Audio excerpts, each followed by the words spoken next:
Só, nós vamos trabalhar hoje dentro já dos artigos, né, do Código Penal, principalmente aí da parte especial, no artigo 121, e vamos rememorar tudo o que nós falamos até agora a respeito de doutrina, ok? Então vamos lá.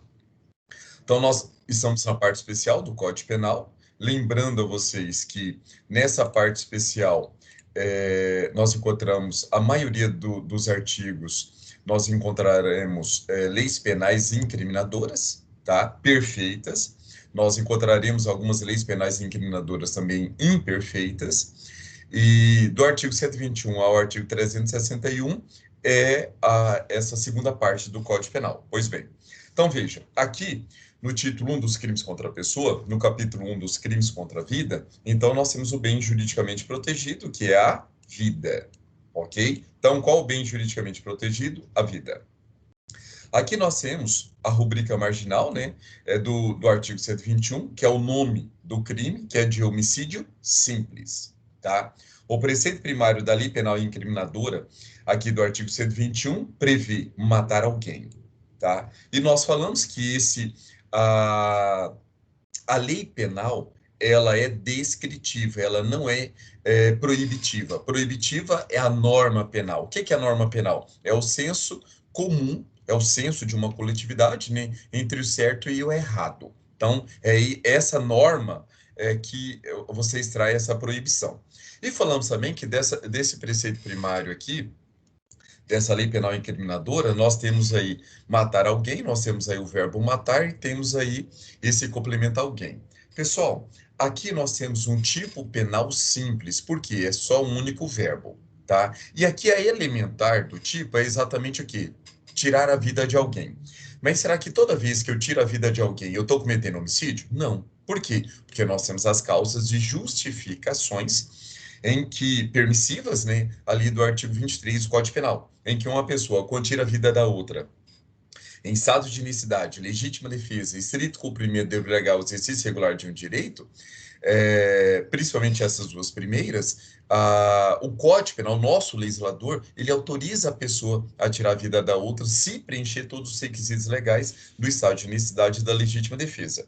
E por isso que eu falei a vocês que é importante que nós melhoremos esse conceito do artigo 121. Até porque, para que a gente faça a diferenciação de todos os demais crimes, tá? Então, o que nós falamos? Falamos que o conceito de matar alguém, o melhor é nós falarmos o quê? O que é homicídio simples? É a ceifação, é a destruição da vida extrauterina de forma injusta praticada por alguém. Tá? Por quê? Porque aí a gente já faz a diferença de aborto, nós já fazemos a diferença de infanticídio, tá? Nós já colocamos aí a morte, ela tem que ser injusta, porque se ela for justa, não será crime, ok? Então, assim, é muito importante que vocês lembrem dessas diferenciações. Só de estudar, vocês já vão lembrar dessas diferenciações, ok? Deixa eu só colocar aqui a lei de transplante na tela. Então, veja, um outro marco que é muito significativo para nós é a diferenciação, tá? Quando começa a proteção do artigo 121 e quando termina essa proteção do artigo 121, tá? Então, veja, aqui nós já fazemos aquela diferenciação, né, a respeito da proteção da vida no ventre materno e depois quando há expulsão do ventre materno. Então, olha, quando nós pensamos no crime de aborto, então é importante que nós fixemos quando que começa a vida no ventre materno. Quando começa, ou melhor dizendo, a proteção do Código Penal. Pessoal, vejam, quando a gente imagina esse início de aplicação do direito penal, é importante que vocês saibam quais são as teorias do direito penal, não do direito civil. Tá? Por quê? Quando a gente vai para o direito civil, para o direito constitucional, vocês lembram ali que a vida ela tem a sua proteção a partir do momento que há a fecundação do óvulo, ok? No direito penal, nós temos essa proteção? Não, nós não temos essa proteção do direito civil, tá? Não é a partir da fecundação do óvulo, ok? Para o direito penal, pessoal, aplica-se a proteção do direito penal a partir da nidação. Nidação. O que é nidação? É quando esse óvulo é fecundado, ele vai descer ali pelas trompas de Falópio e vai se alojar no útero materno. E aí, a partir do momento que ele se aloja no útero materno, aí sim que começa a proteção do direito penal. Então, entre a fecundação, entre o ato sexual, a fecundação e esse alojamento até o útero materno, geralmente demora o quê? Uma média de 14 a 15 dias. Então, veja, imagine aí que esse óvulo aí, ele é um fusquinha, ele anda bem devagarzinho, tá? Então, esse prazo de até 15 dias é o processo que nós chamamos de nidação, ok? Então, a partir do momento que ele aloja no útero materno, aí nós podemos sim falar na figura de aborto. Qualquer tentativa para a exposição desse feto, desse embrião, é considerado aborto, ok? Pois bem, por isso que as mulheres que usam DIU, elas não cometem aborto perante o direito penal. A questão religiosa é outra coisa que não nos interessa agora, tá? Mas a mulher que usa DIU, o óvulo foi fecundado, na hora que ele desce, tem ali aquele impedimento, ele não vai para o útero materno, ok? Então, ficam aí a dica que a partir da nidação que começa a proteção do direito penal. Pois bem, agora, suponhamos, pessoal, que a mulher não tenha DIU, esse óvulo, ele pega o caminho errado, em vez de ir para o útero, ele se aloja na placenta, uma gestação placentária.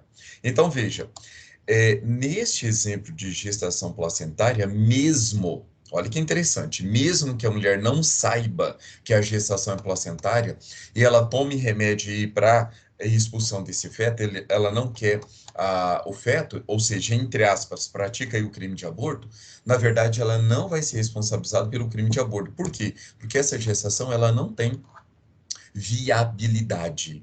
Essa é uma gestação que, quando é uma gestação placentária, mais cedo ou mais tarde, o próprio organismo vai expulsar esse feto, tá? Porque não tem viabilidade. Então, nesse caso, trata-se de crime impossível, mesmo que a mulher não saiba que a gestação é placentária, tá? Então, mesmo assim, ela não sabendo, mas toma um remédio, suspeitando que ela esteja grávida, e toma um remédio para fazer aí o aborto, ela não vai responder pelo crime do artigo 124, por quê? Porque essa gestação, ela não é viável.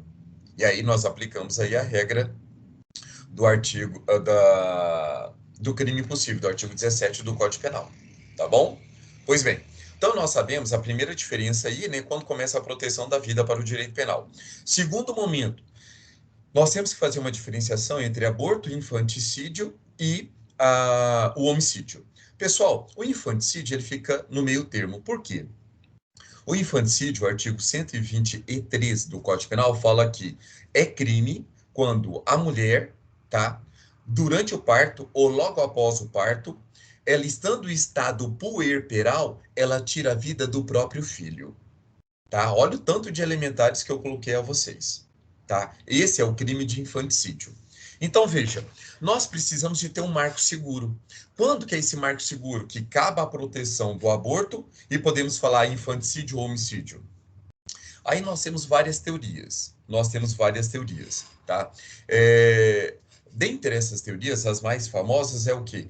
É analisar se a criança respirou, de acordo com o professor Nucci, tá? Ali o processo hidrostáltico de Galeno. Saber se houve, se o pulmão entrou ar nos alvéolos pulmonares. Então, ali, nós saberíamos que a criança nasceu com vida, ok? Mas essa não é a melhor tese, não é a melhor teoria para nós. Qual a melhor teoria, pessoal? Uns falam o seguinte, ó, a partir do momento em que inicia-se o parto, aí nós não falamos mais na proteção do aborto e viemos falar de infanticídio ou de homicídio. Mas também é muito vago. Quando que inicia o parto? Aí tem doutrinadores que falam, com o início das contrações para o início do parto. Pessoal, é impreciso, tá?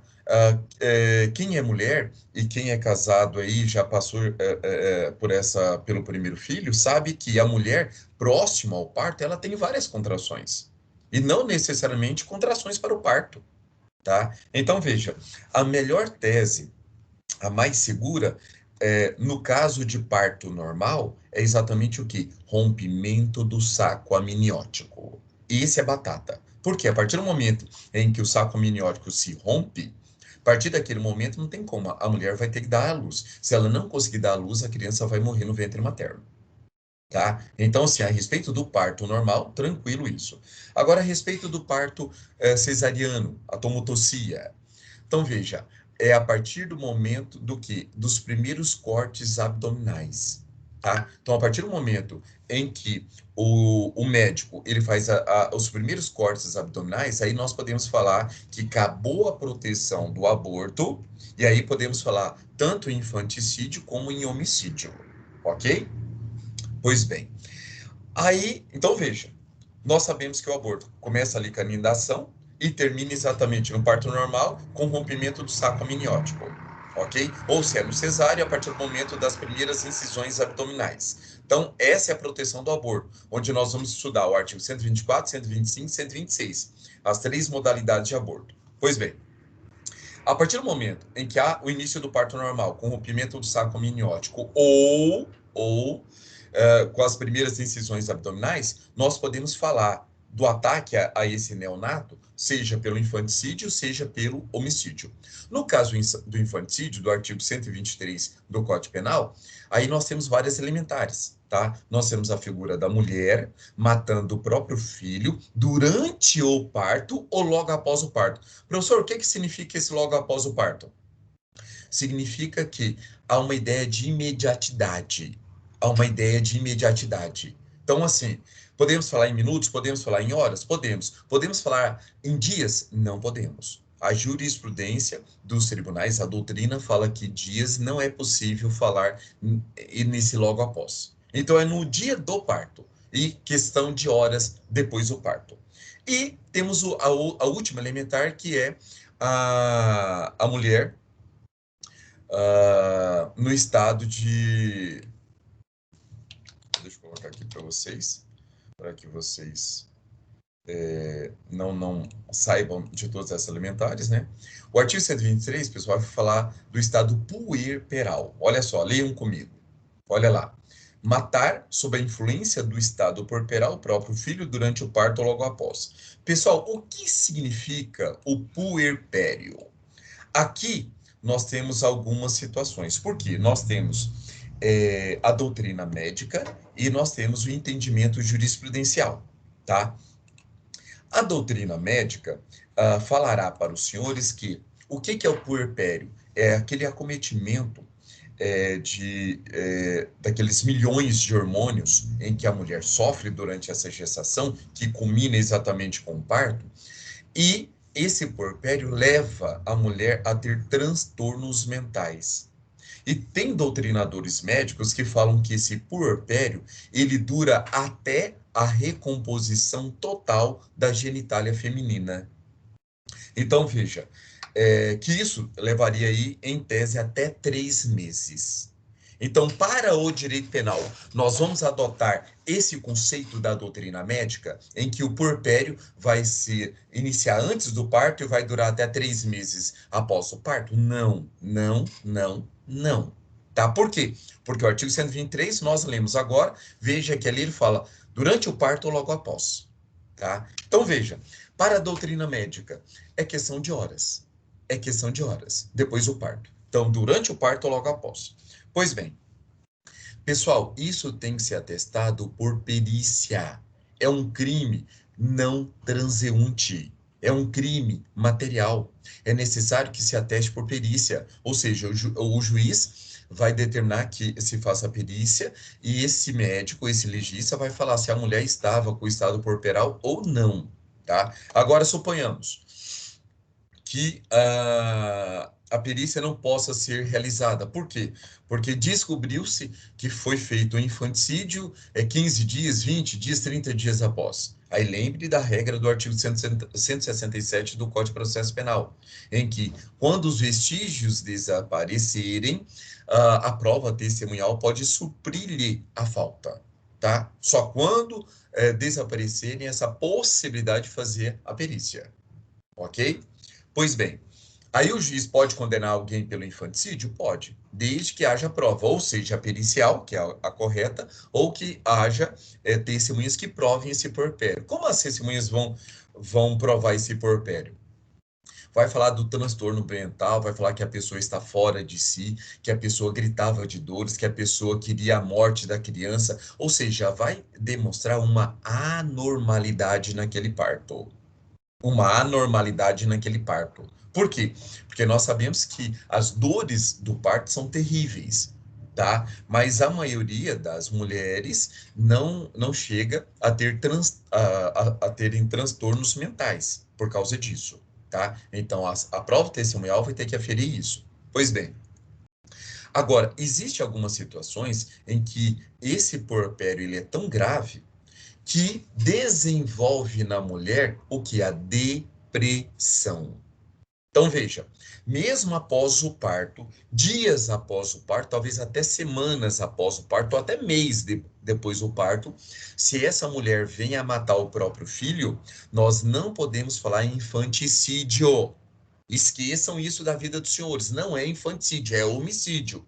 Mas, aí lembre da regra do artigo 26 do Código Penal. Se a pessoa está, no momento da ação ou omissão, ela não tinha a total capacidade de entender o caráter ilícito dos fatos, aí nós podemos falar em semi-imputabilidade ou podemos falar em inimputabilidade, por causa da depressão, tá? E aí é necessário também que seja feita a perícia, tá? Para saber se a mulher, naquele momento, ela sabia exatamente o que estava fazendo ou se ela não sabia o que estava fazendo, ok? Então, lembre de todas essas informações.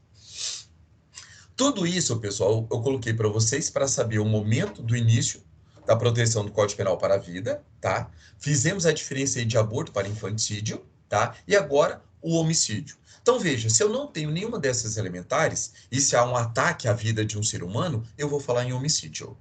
Lembrando a vocês, tem que haver vida. Tem que haver vida. Por quê? Suponhamos que uma mulher dá luz, tá? A uma criança. E aí, suponhamos aí uma pessoa que não queira aquela criança, suponhamos aí a amante do marido, do pai da criança, entra no hospital, entra na casa e acaba dando um tiro contra essa criança, tá? Então, veja, nessa hipótese, nós podemos falar tranquilamente na figura do homicídio, se a criança tiver vida. Por quê? Mesmo que a pessoa atire contra aquele neonato, e aí depois descobre por perícia que a criança não respirou, que a criança nasceu morta, tá? Aí, neste caso, nós trataremos de crime impossível, artigo 17, a absoluta impropriedade do objeto. Ah, professor, não é destruição de cadáver? Claro que não, a pessoa não sabia que a criança estava falecida, tá? Então, essa pessoa não vai responder por absolutamente nada.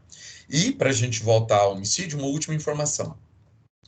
Nós falamos na aula passada sobre as elementares. Quando essas elementares fazem parte do tipo, também transmite ao coautor ou partícipe. E que eu falei a vocês, falei que se a mulher no estado puerperal, durante o parto ou logo após o parto, no transtorno mental, peça a morte da criança, e ela pede para o marido tirar a vida da criança, e o marido, todo envolvido naquele sentimento todo ali da esposa e etc., e acaba tirando a vida dessa criança, esse marido também vai ser responsabilizado pelo crime de infanticídio e não homicídio. Por quê? Porque é uma elementar do tipo.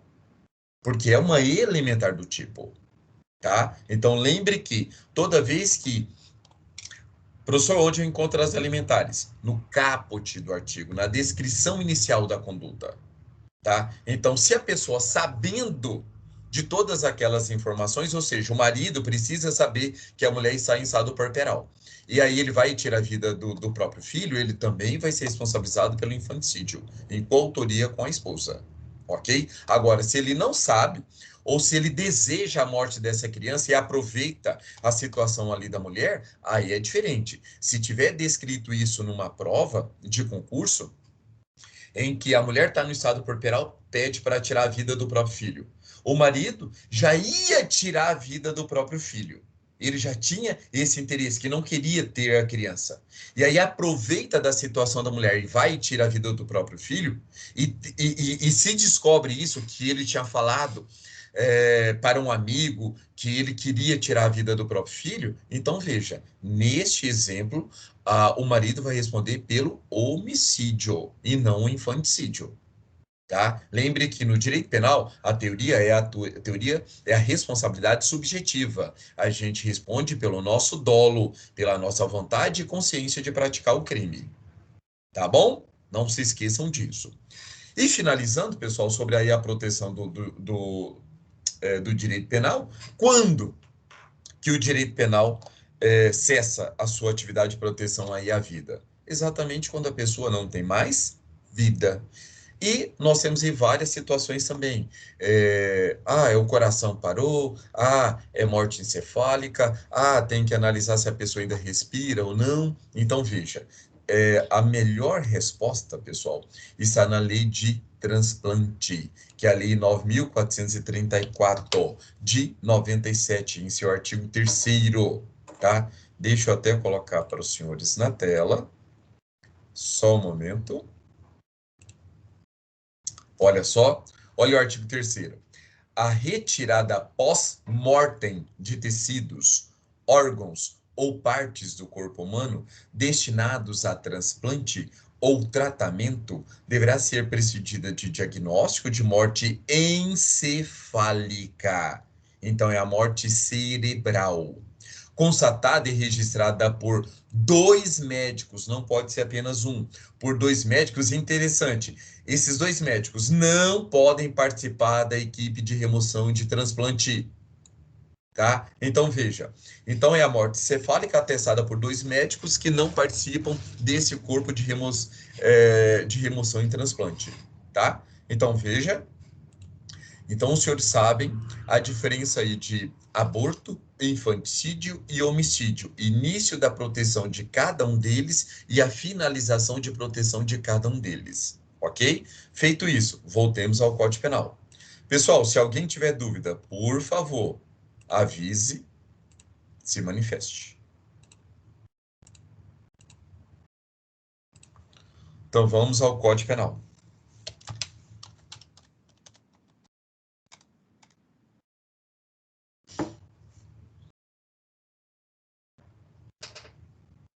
Outra informação que cobra muito em concurso.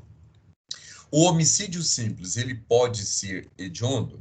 Pessoal, nós falamos na aula passada, né? Falamos sobre o crime hediondo, sobre todas as consequências aí do crime hediondo, a Lei 8.072/90, e os senhores sabem que existe uma única possibilidade de homicídio simples ser considerado hediondo, quando praticado por atividade típica de grupo de extermínio, ou seja, 4 ou mais pessoas, mesmo que praticado por um só agente, ou seja, tem ali um grupo de extermínio, suponhamos que tenha 5, 6, 10 participantes, e o chefão desse grupo de extermínio manda um dos capangas, vai lá e tira a vida de fulano, tá? Então, veja, essa é a única modalidade de homicídio simples ser classificado como crime hediondo, tá? Pessoal, isso na teoria, isso só serve para cair em prova de concurso. Por quê? Porque na prática nunca será homicídio simples, sempre será homicídio hediondo, como já nos lembra NUT. Tá? Por quê? Ou vai ser mediante paga ou promessa de recompensa, ou vai ser por motivo fútil, ou vai ser com recurso que dificulte ou torne impossível a defesa do ofendido, tá? A pessoa simplesmente chega ali e mata a pessoa de emboscada, por exemplo, tá? Ou vai ser para assegurar a execução, a ocultação, impunidade ou vantagem de outro crime. Ok? Então veja, nunca, na prática, nunca vai ser homicídio simples uma ação de grupo de extermínio.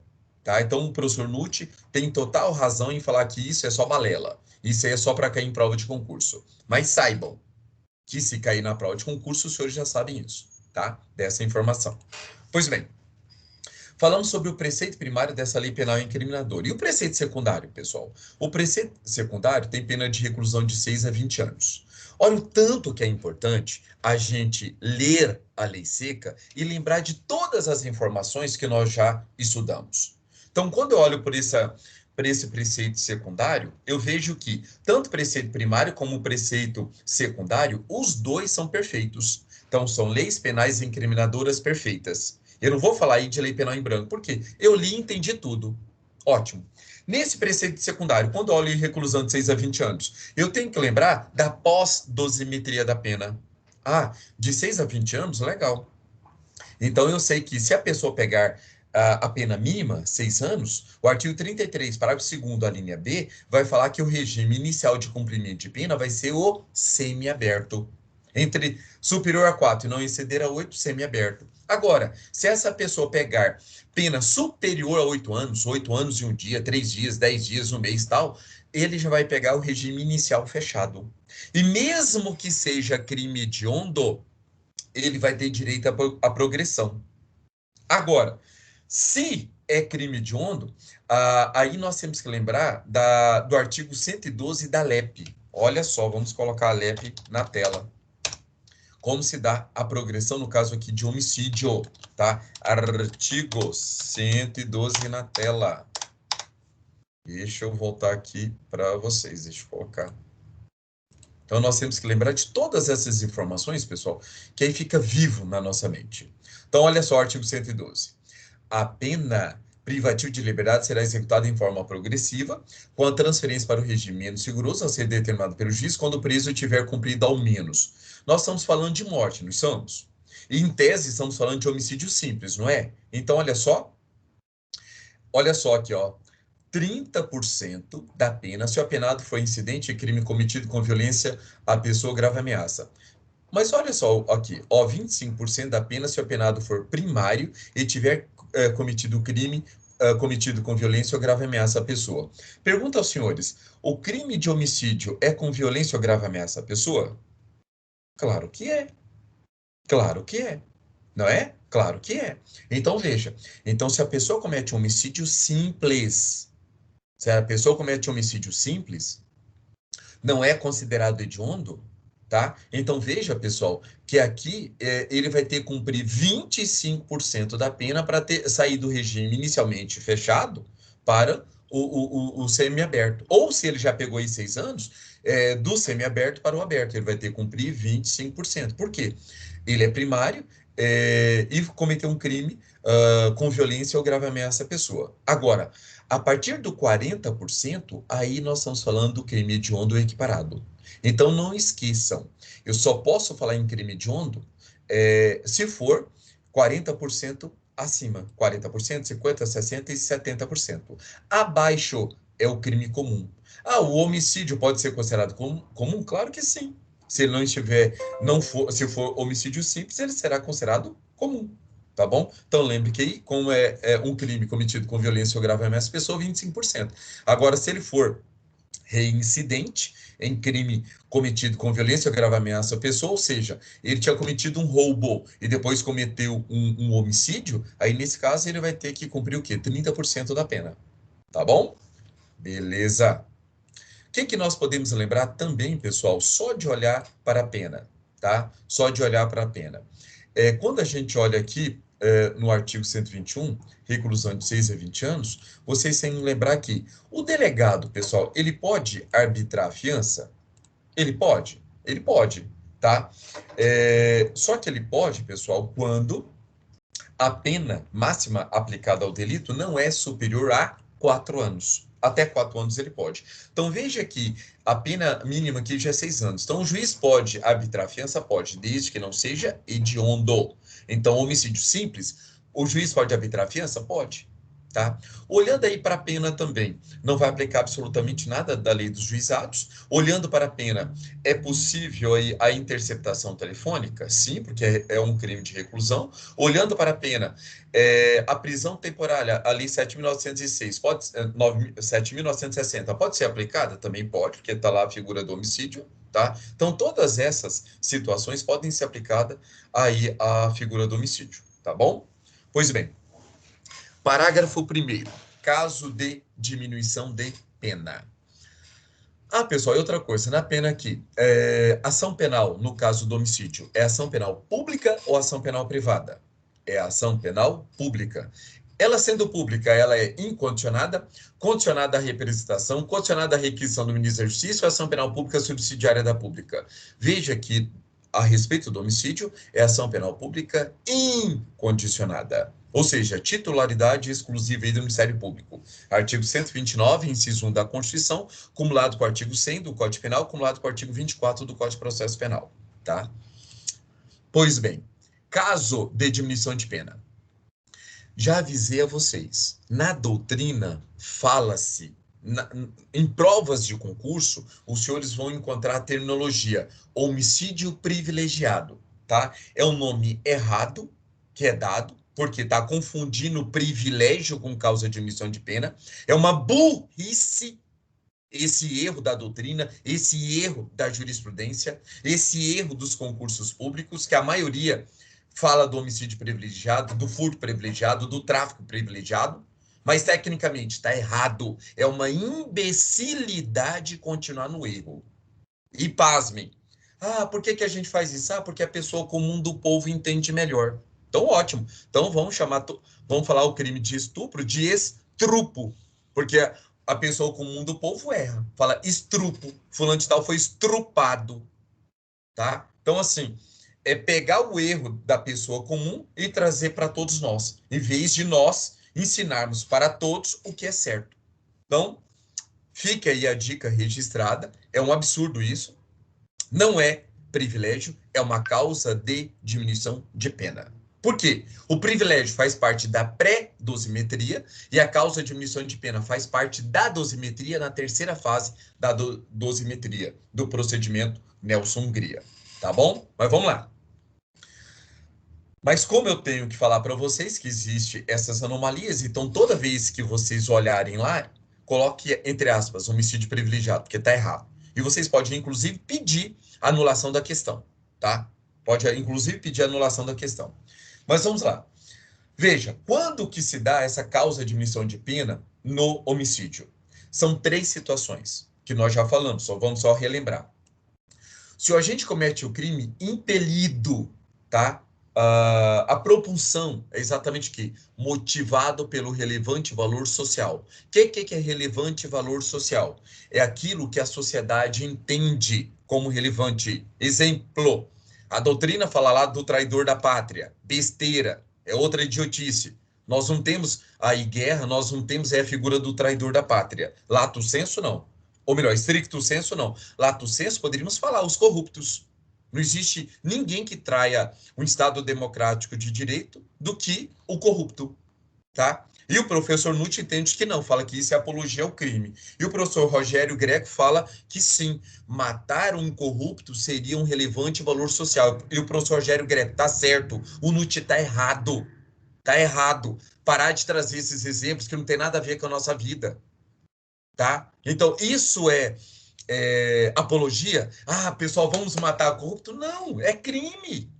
Só vai ter uma causa de diminuição de pena. Então, o exemplo do professor Rogério Greco é perfeito.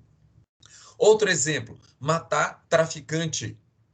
Então, assim, quando o professor Nutt fala lá de matar traficante, é uma causa de diminuição de pena, é um relevante valor social? E por que não falar matar corrupto? Então, assim, é uma proteção exagerada. Tá? Uma proteção exagerada. Ao meu sentir, tá? Então veja, matar político corrupto, empresário corrupto, matar traficante, matar um estuprador que assola uma pequena comunidade, tudo isso, pessoal, é relevante valor social, tá? São valores da sociedade que estão sendo infringidos ali, ok? E agora, se o agente comete o crime impelido por motivo de relevante valor moral, aquilo ali é do cidadão. Então, quando os exemplos em que a doutrina nos traz, a pessoa que tira a vida do estuprador da sua filha, é um exemplo, é um excelente exemplo. Nós temos o caso da eutanásia, é um outro exemplo, e na aula passada nós fizemos a diferenciação de eutanásia, distanásia e ortotanásia, lembre-se disso, tá? Então a eutanásia está aqui, que é o famoso homicídio piedoso, tá? Então se a pessoa comete o crime de homicídio por relevante valor social, relevante valor moral, ele vai ter o quê? A redução da sua pena. Então, é a causa de redução de pena de 1/6 a 1/3. Tá? Então, por isso que não é privilégio, porque o privilégio faz com que as margens criminais sejam diminuídas. Em números, não em proporção. Proporção é causa de diminuição de pena. Ok? E qual a terceira situação? Também dá causa de diminuição de pena quando a gente comete o crime sob o domínio. Ele não pode ser influenciado. Vai cair na sua prova influenciado. Se for influenciado, pessoal, é atenuante. É atenuante. Lá do artigo 65. Não é agravante. Tá? É atenuante. Tá? Então, veja lá. É atenuante. Não é causa de diminuição de pena se for influenciado pela violenta emoção. Tá? Ele precisa estar dominado pela violenta emoção. Então, se ele estiver dominado, aí sim nós vamos aplicar essa causa de diminuição de pena, tá? Mas veja, aqui nós temos uma sequência, um somatório. Sob domínio de violenta emoção, logo em seguida, injusta provocação da vítima. Então, tem que estar os dois juntos. Se faltar um, pessoal, não dá. Não dá. Então, se o homem chega em casa e depara com a mulher com seu amante na cama, mas veja, ele não está dominado, porque ela já tinha feito isso várias vezes. Ele já estava até acostumado. Ou suponhamos que ele tenha casado com uma prostituta. Ele sabe que o ofício dela, o labor dela é exatamente esse. Tá? Então podemos falar que ele está dominado pela violenta emoção? Não. Mesmo que haja uma injusta provocação da vítima. Ela fala, você é corno, você não dá no couro. Tá? Mesmo que haja essa injusta provocação, mas se não houver o domínio de violenta emoção, esse agente, se tirar a vida da esposa, ele não vai ser beneficiado por essa causa de diminuição. Tem que estar os dois presentes. Tá? E saibam que o nosso Supremo Tribunal Federal errou mais uma vez. Tá? Semana passada, o Supremo terminou um julgamento em que ele proibiu que se utilize no tribunal do júri a legítima defesa da honra, falando que isso fere princípios e não sei o quê. Pessoal, data vênia, o nosso Supremo Tribunal Federal errou mais uma vez. Por que que ele errou? Simples assim. Porque nós temos o direito de defesa e nós temos a plenitude de defesa. A plenitude de defesa. E o que que é plenitude de defesa? É uma defesa mega, ampla, power. Eu posso alegar tudo no tribunal do júri. Pessoal, eu posso alegar que eu fui abduzido por ETs e que eu matei pessoas por causa que eles implantaram no meu cérebro essa ordem? Posso. É plenitude de defesa. Não é ampla defesa, é plenitude de defesa. Está no texto constitucional. Então, posso alegar qualquer coisa? Posso. Pessoal, teve um júri que aconteceu em Goiás, em que a pessoa foi inocentada porque trouxe uma psicografia do Chico Xavier da época. Chico era vivo. E Chico Xavier trouxe uma psicografia em que a vítima veio do além e falou para ele, não foi homicídio, foi um acidente. A gente estava manuseando a arma ali e acidentalmente ela disparou e me atingiu. Não era um homicídio doloso. E, pessoal, os pais da vítima pediram a inocência do acusado no tribunal do júri. Tá? E o tribunal do júri, salvo engano, acho que foi unânime, absolveram. E absolveram o quê? Jesus do céu, com uma informação do além. Então, veja, se eu posso utilizar uma informação do além para absolver uma pessoa, eu não posso usar a legítima defesa, por mais que eu não concorde, eu não concordo. Legítima defesa da honra, eu não concordo, e se eu fosse advogado, não levaria essa tese. Mas o Supremo vir proibir, isso é um absurdo, pessoal. Isso é um absurdo. Tá? Fica aí registrado. A maioria dos criminalistas estão aí manifestando o repúdio a essa decisão do STF. Mas fazer o quê? Acima do STF é só Deus. Então, enquanto Deus não vier para nós, né, para mudar esse nosso sistema, fica valendo aí a posição do STF. E para a prova de concurso público, levem esta informação. Ok? Pois bem. Pessoal, até agora, alguma dúvida? Ou eu posso entrar no homicídio qualificado? Professor, o Senado não pode se manifestar, não, nessas decisões? Então, Paulo, olha só, não o Senado, veja bem, aí nós temos duas situações. É, o poder legiferante é dado ao Congresso Nacional. O poder legiferante é dado ao Congresso Nacional, tá? Tanto é que eu vou colocar um caso para vocês. Teve uma mudança no Código de Processo Penal, salvo engano, acho que foi na época do governo do Fernando Henrique, tá? Salvo engano, foi na época do governo Fernando Henrique, em que o Supremo veio, né, e deu uma decisão falando que o foro por prerrogativo de função ele cessava com o fim do mandato, coisa mais lógica, tá? Então, cessou ali o mandato, cessava o foro prerrogativo de função. Então, veja, foi uma decisão do STF. Aí os congressistas daquela época não concordaram com essa decisão do STF e vieram e fizeram nova lei mudando o CPP, fazendo esse acréscimo. Foi um aumento ali, um acréscimo do parágrafo, acho que foi o parágrafo 2º. Mas veja, o STF depois foi instado a manifestar. Não lembro se foi a OAB que entrou, mas pediu a inconstitucionalidade dessa lei com base em princípios constitucionais, e o STF veio e julgou inconstitucional. Então, veja, o STF tinha dado uma decisão, o Congresso não concordou, fabricou uma lei. Tá? Aí, novamente, o STF foi instado a se manifestar e ele julgou a inconstitucionalidade dessa lei. E aí, depois disso, aí o Congresso ficou inerte, não quis modificar esse entendimento. Então, assim, ele poderia até fazer uma emenda à Constituição. Por quê? O poder legiferante é do Congresso Nacional. Então, assim, quando o Congresso Nacional não concordar com uma decisão dada pelo STF, ele pode mudar? Pode, por meio de uma lei ou por meio da emenda à Constituição. Tanto é que, se você for analisar, Paulo, nós temos o caso aí em que não existe nenhuma lei, não existe nenhuma lei, na verdade existe lei proibindo casamento homoafetivo. A lei de registro público, salvo engano, acho que é a lei 6.015, ela prevê lá que o casamento só pode ser feito por quê? Por pessoas de sexo diferente, tá? Sexos diferentes. Então, veja, o Supremo falou não, autorizou. E o nosso Congresso Nacional quis modificar essa decisão? Não, não quis. Então, deixou do jeito que está. Agora, uma coisa, pessoal, vou ver até se eu faço o vídeo hoje, tá? Uma coisa é você não concordar e usar o processo legiferante para mudar essas decisões do STF. Outra coisa, pessoal, é você analisar crimes de responsabilidade praticados por membros do Supremo Tribunal Federal. Aí sim, Paulo, aí vem a sua pergunta. Professor, o que eu posso fazer?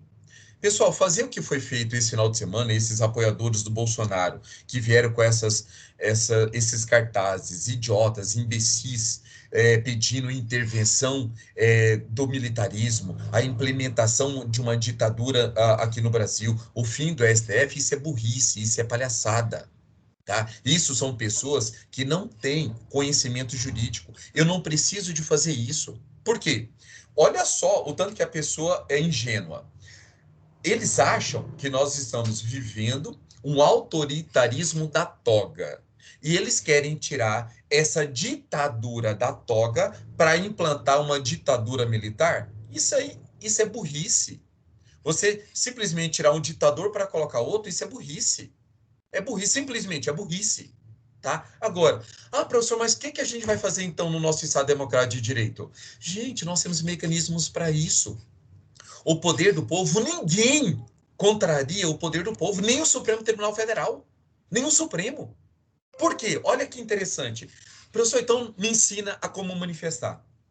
Pessoal, toda vez que houver um crime praticado por membros do Supremo Tribunal Federal, porque uma coisa é você não concordar com decisão do STF, tá? Uma coisa é não concordar. A gente não concorda, não tem como a gente dar uma decisão que todo mundo concorde. Então, isso faz parte do Estado Democrático de Direito. Agora, é diferente quando esse membro do Supremo Tribunal Federal pratica crime. Aí, o que nós podemos fazer? E já foi feito. Tem vários pedidos protocolizados no Senado Federal pedindo impeachment de alguns membros do STF.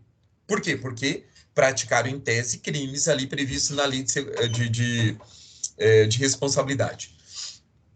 Veja, quando isso acontece, qualquer cidadão tem o direito de protocolizar perante o Senado o impeachment desse membro do STF. Ah, professor, mas já foi protocolizado e o presidente do Senado nada faz. É simples. Vamos fazer movimentos falando fora ministros que praticaram crimes, em tese praticaram crimes, e nós vamos fazer o quê? Cartazes pedindo para quê? Pedindo para que o presidente do Senado Federal dê andamento ao processo, dê andamento ao procedimento de impeachment. Tá? Então, nós queremos que esse processo aconteça. Como aconteceu, pessoal, na época do Fernando Collor. Nós tiramos o Fernando Collor. Nós, povo brasileiro, tá? Independente da minha posição ou da de vocês, mas nós, povo brasileiro, nós tiramos o Fernando Collor ali. Fizemos aquela pressão. E tiramos a Dilma do poder.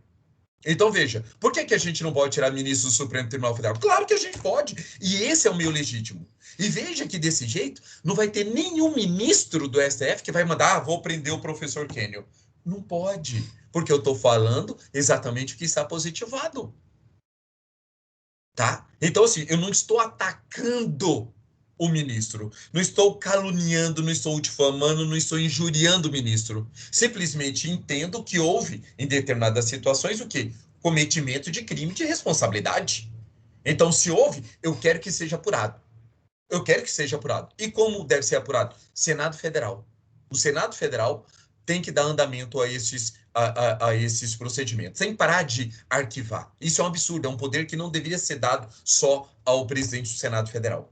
Tá? E aí, durante o procedimento, isso vai ser julgado perante os próprios senadores, os 81 senadores, e no final a gente vai ter uma decisão no sentido de impeachment ou não, simplesmente assim. Eles votam. E qual a pena máxima? Perda do cargo. Não tem prisão, não tem nada. É só perda do cargo de ministro do STF. Tá? Então, veja, essa é a manifestação legítima que o povo brasileiro deve fazer. E outra, e vou mais além. Nós precisamos, pessoal, como povo brasileiro, começar a parar de ser apaixonado por Bolsonaro, ser apaixonado por Lula, ser apaixonado por Aécio Neves, por Ciro Gomes, por Marina Silva. A gente tem que ser apaixonado pelo Brasil. Simples assim. Simples assim. Então, o que nós precisamos fazer? Defender o Brasil. Como a gente defende o Brasil? Se a gente acha que o acesso aos tribunais está errado, a gente, como movimento, a gente pressiona o nosso Congresso Nacional para mudar as leis, tá? Para mudar a forma de acesso, mudar a Constituição. Ou seja, eu particularmente defendo que o acesso aos tribunais e aos tribunais superiores, inclusive o STF, não pode ser nem do jeito que está, por indicação, nem por votação, tá? O poder judiciário, ele tem que ser puro. Então, tem que ser o quê? Concurso público, tá? No início da carreira, e todos os outros cargos têm que ser só por merecimento, nunca por antiguidade. Tem que ser só por merecimento. Ah, fulano, o juiz vai virar desembargador se ele merecer, se ele trabalhar, se ele mostrar produtividade. Ah, esse desembargador pode virar ministro do STJ? Pode, se mostrar a mesma coisa. Ah, ministro do STJ pode virar ministro do STF? Sim, desde que mostre merecimento. Merecimento. E tudo isso é quem? Nós, povo, temos esse poder. Só que a gente não exercita. Por quê? Porque a gente acha melhor ficar apaixonado pelo Bolsonaro, acha melhor ficar apaixonado pelo Lula e a gente esquece o Brasil. E fica esse jogo de Flamengo, de Corinthians, de São Paulo. A gente simplesmente está pegando o amor ao futebol e trazendo para a política. Isso é muito ruim. É terrível para o Estado Democrático de Direito. Tá? Vou fazer o vídeo depois da aula, vou publicar. Exatamente para quê? Para a gente difundir essa ideia e para que as pessoas saibam como se protestar no Estado Democrático de Direito. Ok? Pessoal, vamos lá. Vamos voltar. Então, vejam. Homicídio qualificado. Homicídio qualificado. Parágrafo 2º. Se o homicídio é cometido, então o que é uma qualificadora? É quando as margens criminais são aumentadas no seu mínimo e no seu máximo, tá? Em números, não em proporção, é em números. Então, por isso que a qualificadora é o oposto do privilégio. Tá? E nós sabemos que a pena inicial, o tipo penal simples, era de 6 a 20 anos. A pena da qualificadora, pessoal, olha só, é de 12 a 30 anos. Então veja que a margem mínima e a margem máxima foram majoradas no seu, tanto no seu mínimo como no seu máximo, em números. Então isso é uma qualificadora. Então vamos lá. Então veja, primeiro, se o homicídio é cometido mediante paga ou promessa de compensa ou outro motivo torpe. Pessoal, mediante paga, eu dou dinheiro para a pessoa para tirar a vida de outrem. Promessa de recompensa. Fulano, se você matar fulano, eu vou te dar um carro zero. Fulano, se você matar fulano, eu vou te dar um cargo público. Eu sou prefeito. Se você matar fulano, eu vou te dar um cargo em comissão. Tá?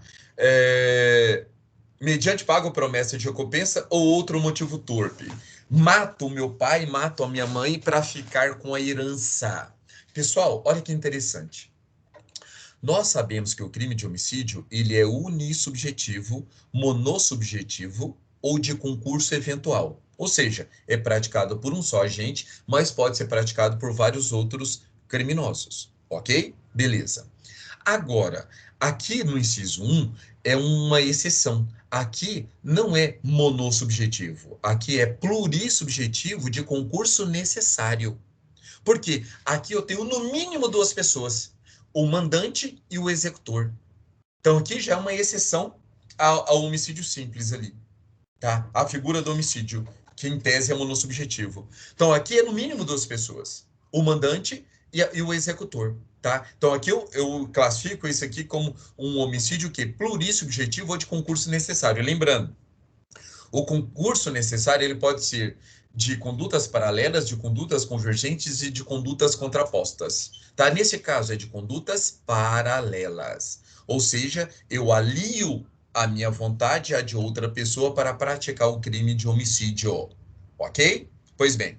E aqui, outra informação extremamente importante. Olha só. Mediante pago, promessa de recompensa ou qualquer outro motivo torpe. Pessoal, nós já falamos, vocês já estudaram que analogia, eu não posso usar analogia em malam partem no direito penal brasileiro. Não existe nenhuma exceção, nenhuma. Eu não posso usar de analogia em malam partem para prejudicar alguém. Agora, isso aqui, o que é analogia? É quando a lei é lacunosa e eu preciso pegar um complemento em qualquer outro lugar. Isso é analogia, tá? Nesse caso aqui, o inciso 1, ele não é lacunoso, tá? Ele está falando de casos, ó. O homicídio é qualificado quando for mediante paga, ou promessa de recompensa, ou qualquer outro motivo torpe. Ou seja, qualquer outro motivo nesse sentido, de dinheiro, de ganho, tá? Então, veja, neste exemplo aqui é o que nós falamos de interpretação analógica. Então, veja que interpretação analógica é diferente de analogia. A interpretação analógica pode ser tanto em malam partem como em bonum partem. Tanto para melhorar a situação do agente como para piorar a situação do agente. Tá? Então, veja que aqui é um exemplo de interpretação analógica e é admitida no nosso direito. Tá? Então, qualquer outro motivo semelhante vai ser considerado motivo torpe, tá bom?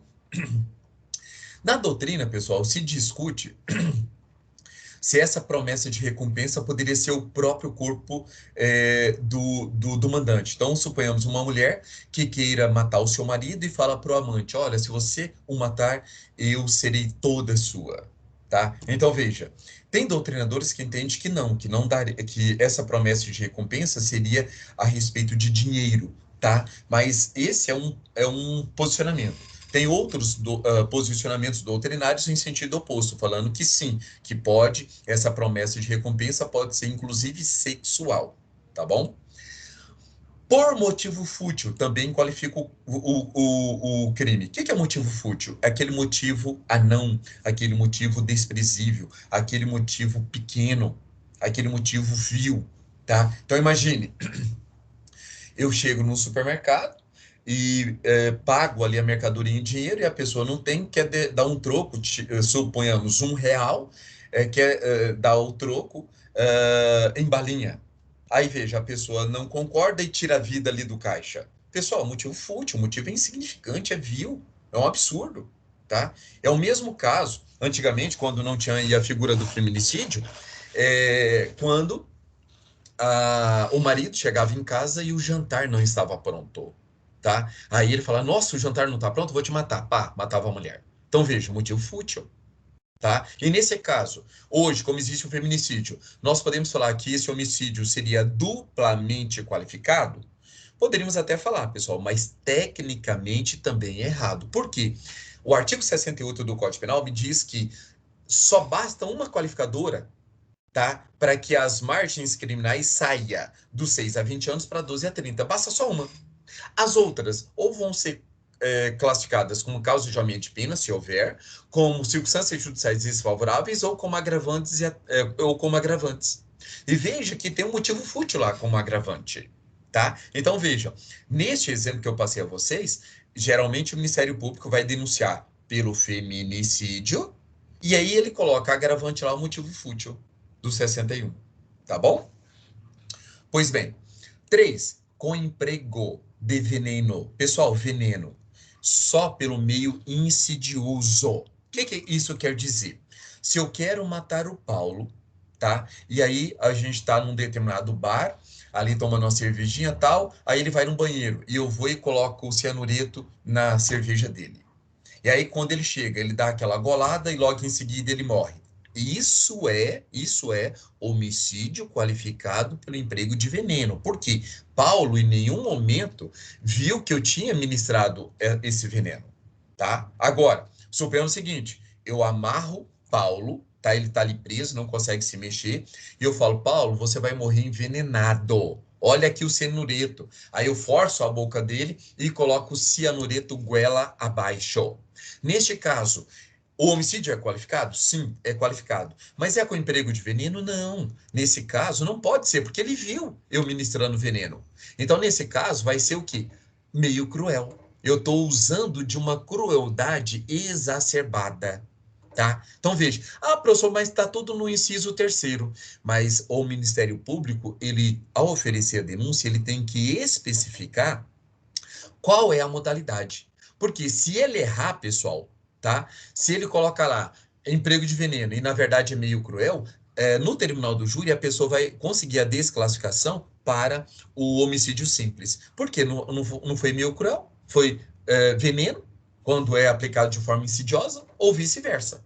Tá? Então, por isso que o Ministério Público precisa especificar qual é a qualificadora. Precisa. Tá? Então, veja, o emprego de veneno tem que ser de forma ardilosa.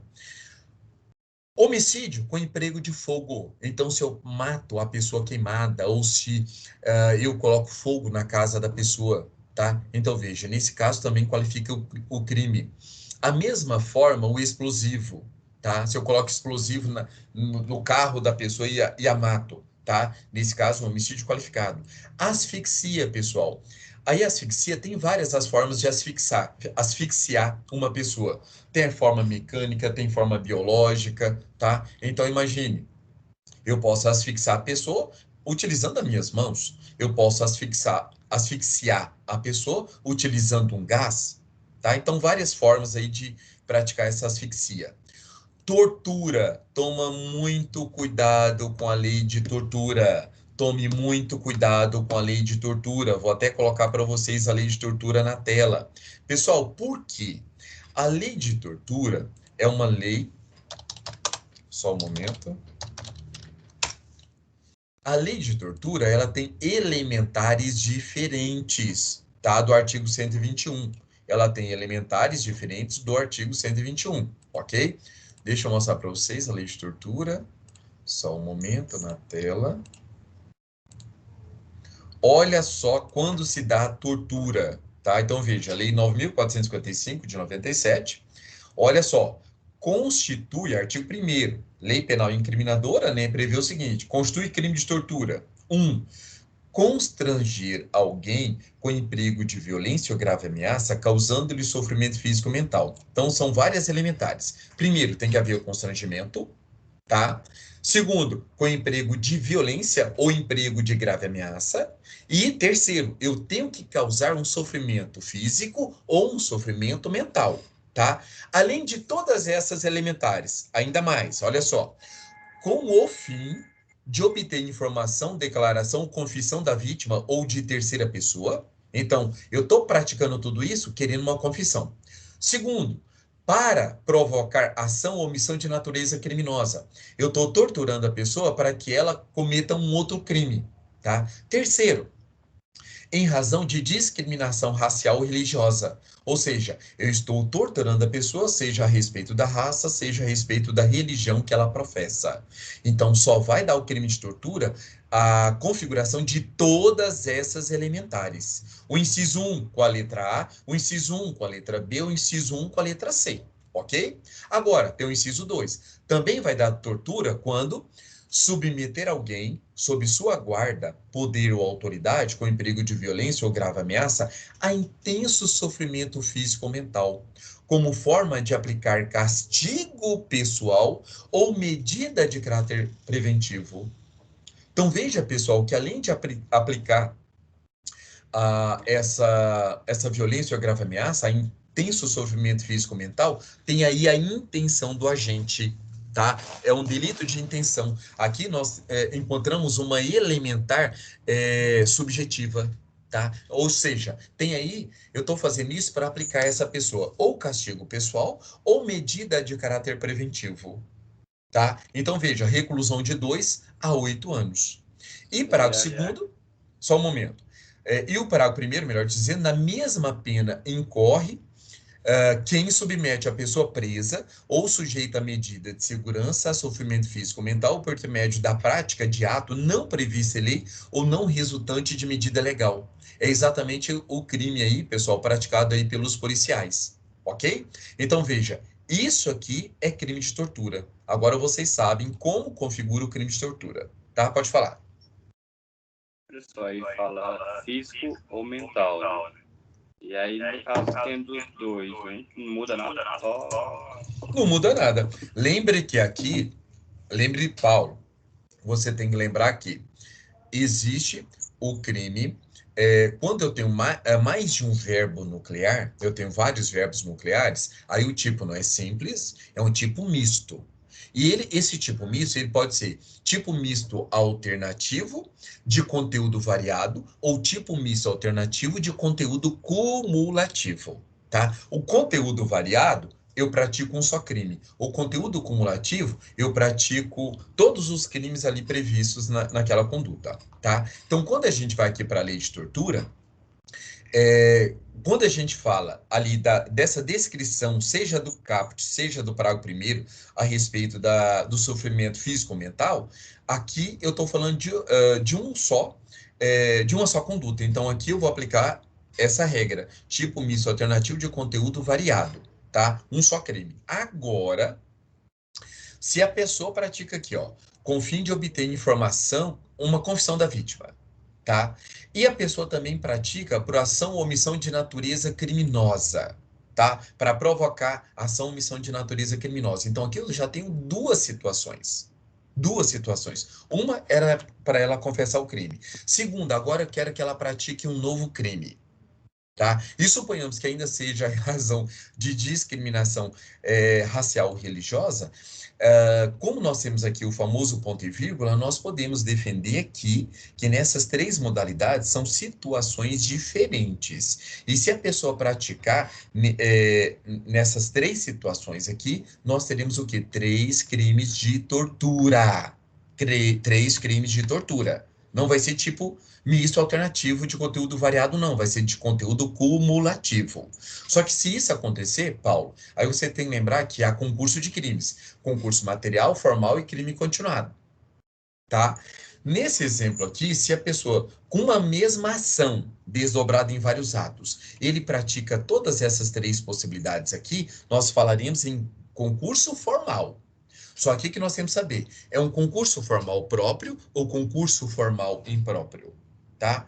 No concurso formal próprio, ele queria praticar só um crime, e todos os outros foi a título de culpa. Não é o caso. Então, se ele queria praticar todos os crimes, aí nós falaríamos em concurso formal impróprio. Concurso formal impróprio, tá? Desígnios autônomos. E neste caso, as penas serão somadas. Então, se a reclusão é de 2 a 8 anos, ele praticou 3 crimes, ele vai pegar aí no mínimo 6 anos de cadeia e no máximo 24 anos de cadeia, tá? Então, lembre-se de todas essas informações. É importante que vocês façam todo esse tirocínio jurídico. Pode falar. Eu tava lembrando aí daquele menino lá que prenderam dentro daquele tambor. Ah, tá. E aí ali foi físico e mental, né? Físico e mental, mas nesse caso é tranquilo, um único crime de tortura. E ali foi, eu acho que o caráter corretivo, né? O único crime de tortura, tá? Aí você tem que lembrar das condutas, da letra A, da letra B e da letra C, para a gente falar em crimes diferentes, tá bom? Professor, e no caso ali daquele lá do Código Penal de volta ali, a parte do fogo, né? Sim, Naquela pode. época lá, da boate, que pegou fogo, a boate que isso. Aí, nesse caso aí, porque os seguranças dizem que os seguranças fecharam as portas para que as pessoas não saíssem sem pagar. É o boato que rola. E aí, nesse caso, de fato, encaixa essa parte aí do fogo? Usou o fogo para matar as pessoas? Pode usar também, não? Então, Paulo, aquele caso da Boate Kiss é uma situação complicada porque até hoje não houve o julgamento, tá? Então, assim, eles foram denunciados por homicídio doloso. E, nesse caso, qualificado aí também pelo emprego do fogo. Mas olha só, pelo emprego do fogo eu acho muito complicado, porque quando nós falamos em qualificadora pelo emprego do fogo, a pessoa quer tirar a vida da outra utilizando o fogo. E não foi o caso. O fogo foi acidental. Então, assim, a qualificadora ali, com certeza, foi o quê? Recurso que dificultou a defesa da vítima, tá? Porque eles fecharam a porta, tá? E aí, nós falamos no dolo eventual. Eles não fizeram a ação inicial, mas como aconteceu o caso, e eles poderiam ter evitado o crime e assim, não quiseram assumir a ocorrência do resultado. Então, é o famoso dolo eventual. Aí eles respondem pela qualificadora exatamente nesse sentido. Ou vamos até imaginar um motivo fútil, tá? Deixar que as pessoas morressem, por quê? Porque não queria que eles saíssem sem pagar o que deviam. Então, nós poderíamos até qualificar também aí em motivo fútil, mas surto qualificador. Agora, os advogados deles estão trabalhando com a tese de homicídio culposo, tá? Se for homicídio culposo, aí não tem nada de qualificadora. A pena é de 1 a 3 anos e pronto, acabou, tá? Com a causa de aumento de pena a respeito do concurso de crimes, que foram várias pessoas que morreram. Tá? Aí, no caso, vai aumentar só a metade também da pena, ou seja, o pessoal nem para a cadeia iria. Mas vamos ver o que vai acontecer no tribunal do júri. Se eles serão condenados por homicídio doloso ou se é culposo, tá bom? Então, beleza, vamos lá, vamos voltar. Pessoal, Código Penal. Então, veja, nós já vimos Então, qual a tortura aqui? Pessoal, a tortura aqui, imagine vocês, eu quero matar a pessoa torturando a pessoa. Tá? Eu quero matar a pessoa, esquartejando a pessoa em vida, ou arrancando unha, cortando dedo, ou seja, eu estou torturando essa vítima. Então, ou colocando aí essas músicas aí de sofrência, vou matar a pessoa de tanto ouvir essas músicas sertanejas aí da sofrência. Então, veja, isso é tortura? Tortura. Tá? Então, veja, é diferente da lei de tortura, a lei 9.455, que nós vimos agora, porque lá tem critérios objetivos para aplicar a tortura. Então, é completamente diferente. E veja que lá existe a possibilidade da tortura com resultado morte, mas lá o resultado morte é a título de culpa. A pessoa não queria o resultado morte, ele só queria torturar a vítima. Tá? E aqui não. Aqui a tortura ela é dolosa. Lá a morte é culposa. Então tem todas essas diferenciações, ok? Com emprego de veneno, fogo explosivo, asfixia, tortura ou outro meio insidioso ou cruel. O que é meio insidioso? As escondidas, tá? É aquela forma subreptícia, tá? Inesperada, ok? Ou cruel. Pessoal, qualquer outra modalidade de crueldade, tá? Então, veja, quando a pessoa mata a outra, suponhamos, numa briga de trânsito, a pessoa fica enfurecida, igual aconteceu aquele caso lá do caminhoneiro, que arrastou uma moto, acho que por mais de 2 quilômetros. E aí a mulher faleceu e o homem não. Ou lembre daquele caso daquele garoto em que os ladrões roubaram ali o carro da mãe, e aí a criança ficou presa no cinto de segurança e eles ficaram arrastando a criança por vários quilômetros. Então veja, isso é crueldade. Então veja que aí nós temos a qualificadora da crueldade, tá? Então assim, ou de que possa resultar perigo comum. Veja que aqui eu tenho uma outra interpretação analógica, tá? Eu tenho várias situações e no final acaba com uma fórmula genérica. Então, qualquer outro crime de homicídio que possa resultar perigo comum. O que que é perigo comum? Perigo para as outras pessoas, tá? Então, imagine vocês. Eu quero matar o meu inimigo, eu vou estourar o meu açude e a casa do meu inimigo está exatamente embaixo do açude. Ou seja, eles vão morrer soterrados ou afogados e etc. Mas ao fazer isso, outras pessoas que têm casas próximas, tá? Houve esse perigo também para as outras pessoas. Então, se eu vou responder pela morte do meu inimigo, eu vou responder pela morte do meu inimigo na forma qualificada. Por quê? Porque eu utilizei um meio que resulta de perigo comum, tá bom? Matei? Matei. Mas causou perigo para outras pessoas? Causou. Então, é um homicídio qualificado, ok? Pessoal, a traição é uma modalidade, ou seja, a pessoa se finge ser amigo, tá, da vítima, de emboscada ou tocaia, ou seja, eu espero a pessoa em determinado local e a atiro de inopino, ok? Ou mediante dissimulação, é o famoso caso dos ladrões, ou do ladrão não, porque aí vai dar latrocínio. Mas é o caso da pessoa querendo matar a vítima, suponhamos aí, eu sei que o amante de minha esposa, ele trabalha no Uber, ou ele é taxista. Aí o que que eu faço? Eu me faço de cliente e peço uma corrida, aí a pessoa tá ali dirigindo tal, e eu pego uma faca ou pego um revólver ali atrás e atiro contra o coração dele, tá? Então veja, eu dissimulei, eu estou me passando por um cliente exatamente para tirar a vida dele. Então, é um homicídio também qualificado. Ou, pessoal, eu utilizo um recurso que dificulte. É, dificulte. O que é dificultar? A pessoa ainda tem um pouquinho de reação, mas essa reação dele é dificultada, tá? Então, veja, eu chego para a pessoa e tô com a arma em punho e falo, fulano de tal. Aí na hora que a pessoa vira para mim, eu pego e vou e dou um tiro na pessoa, tá? Ou suponhamos que eu espere que a pessoa fique numa situação em que ele não fique. Suponhamos aí, a mulher que queira matar o marido. Mulher que queira matar o marido. Então, suponhamos que ela prepare uma noite de prazer para o marido e utilize algemas. Olha que interessante. Se ela coloca algemas só em uma das mãos, tá? Ou só em ambas as mãos, mas os pés estão soltos, veja que ela usou de recurso que vai dificultar a defesa da vítima. Agora, se ela é extremamente maldosa, vai lá e amarra as mãos, amarra os pés, aí é a outra parte. Olha só, tornou impossível a defesa da vítima, tá? Então, quando dificulta, a pessoa ainda tem uma forma de reação mínima, mas tem. Agora, quando torna impossível, é porque não existe possibilidade de reação, tá? Ou seja, a mulher que mata o marido dormindo, ok? Então, tudo isso vai o quê? Qualificar o homicídio. E para assegurar a execução, a ocultação, a impunidade ou vantagem de outro crime. Pessoal, aqui no inciso 5, eu tenho o que a doutrina fala de homicídio consequencial, tá? Ah, a respeito ou homicídio teleológico, tá? Por quê? Consequencial. Eu mato a pessoa para praticar outro crime. Então, chega numa casa, o humilhante quer estuprar a filha de alguém.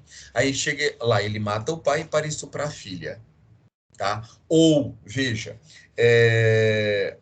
teleológico, para praticar crime futuro. Ou consequencial. Eu pratiquei um crime no passado e eu sei que tem uma testemunha ocular. Para que eu não seja descoberto, eu vou lá e mato essa testemunha. Tá? Então, veja, consequencial é para apagar um crime do passado. E teológico a respeito da prática de crime futuro. Então, veja que neste exemplo, eu tenho também a figura do homicídio qualificado. E vocês viram aí que a pena é de reclusão 12 a 30 anos. Nesse caso, mesmo que a gente pegue a pena mínima, ele, em hipótese alguma, vai começar o regime de cumprimento de pena no semiaberto.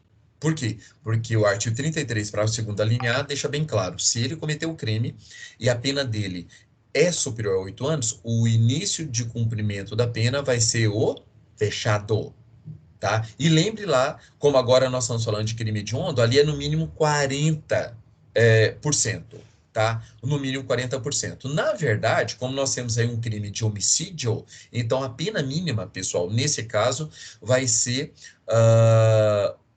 50%. Por quê? Porque tem o resultado morte, tá? Então, se a pessoa pratica um crime hediondo, tá? E ele é primário, então ele vai ter que cumprir 50% da pena. Agora, se ele for reincidente em crime hediondo e o resultado é morte, aí a pena vai para 70% para ele ter direito de sair do regime fechado para o regime semiaberto, tá bom? Pois bem, pessoal, para a gente fazer ou melhor, vamos fazer um intervalo agora, porque já são 9h44. Vamos fazer um intervalo agora e depois a gente volta aí na figura do feminicídio, né, do policialcídio, e a gente termina aí o artigo 121 e passaremos para os demais. Tá bom? Intervalo, a partir de agora. Quanto tempo aí, professor? Geralmente é 20 minutos. Vamos fazer só 15? Às 10 horas a gente volta?